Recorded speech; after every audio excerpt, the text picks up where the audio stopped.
ఈ రోజుల్లో చాలా మంది దైవజనులు ప్రార్థిస్తున్నప్పుడు మనుషులు కింద పడిపోతున్నారు. దానికి బైబిల్లో ఆధారం ఉందా అన్న విషయాన్ని కొంచెం తెలియజేస్తారా?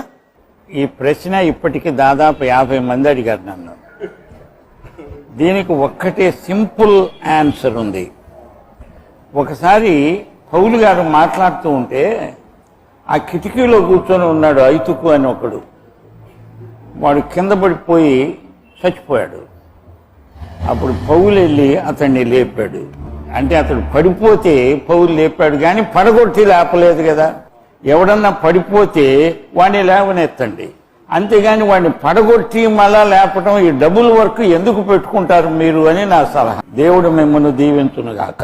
దీనికి కొంతమంది చెప్తున్నారండి, ఆ యేసు ప్రభుని పట్టుకోవడానికి గెత్సేమని తోటలోకి వచ్చినప్పుడు ఆ సైనికులు ఆయన చూడంగానే వెనక్కి పడిపోయారు కదా, అలాగే వీరు కూడా దేవుని శక్తితో నింపబడిన మూలాన పడిపోతున్నారు అంటున్నారు. ఇదొక విచిత్రమైన రిఫరెన్స్. దానికి అర్థం ఏంటంటే యేసు ప్రభు వాళ్ళు వచ్చినప్పుడు వెతుకుతున్నారు. మీరు ఎవరిని వెతుకుతున్నారంటే నజరేయుడైన యేసునని, కానీ నేనే అన్నాడు. నేనే అనే సర్వనామము అది దేవునిది. నేనే అనగానే, అయామ్ అనగానే అలాగా అదిరిపడి సైనికులందరూ కింద పడిపోయారు. ఎందుకంటే ఆ నామములో ఉన్న శక్తి అది. వాళ్ళు అవిశ్వాసులే, పడ్డవాళ్ళు విశ్వాసులు కాదు, పైగా సైనికులు పరిశుద్ధాత్మ శక్తి పొంది పడిపోతున్నారు అంటున్నారు.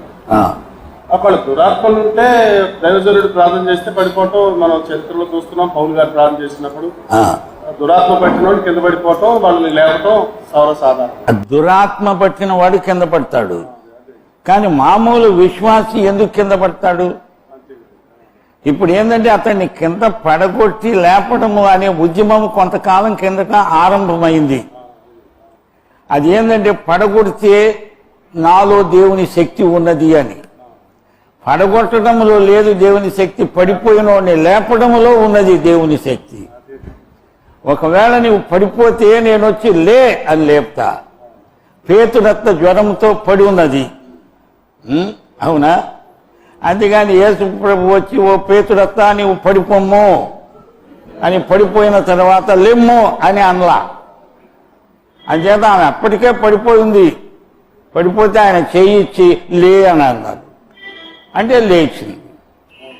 బైబిల్ అంతటా కూడా యేసు ప్రభు పడిపోయిన వారిని లేపడానికి వచ్చినట్టే చెప్పబడింది. చచ్చినోళ్లను బ్రతికించడానికి వచ్చాడు. అంతేగాని చచ్చిందాక ఎందుకు ఇప్పుడే నేను చంపుతా ఇప్పుడే బతికిస్తానంటే చెట్టు చివరికి అభాస పాలైపోతాం. అందుకని ప్రభువును మహిమపరచడానికి పడిపోయిన వాళ్ళని లేపుదాం రండి. అనేక మంది పతనావస్థలో ఉన్నారు. అనేక గృహాలు విచ్ఛిన్నమైపోతున్నాయి, కుటుంబాలు పాడైపోతున్నాయి, పురుషులు స్త్రీలు పడిపోతున్నారు. యువతీ యువకులు కూడా ముఖ్యంగా ఈ వెబ్సైట్ వచ్చాక అందులో ఏవేవో కెలుకుతున్నారు, ఏదేదో చేస్తున్నారు, తల్లిదండ్రులకు గుండె కోత తెచ్చి పెడుతున్నారు, అంత పడిపోతున్నారు. వాళ్ళని లేపుదాం.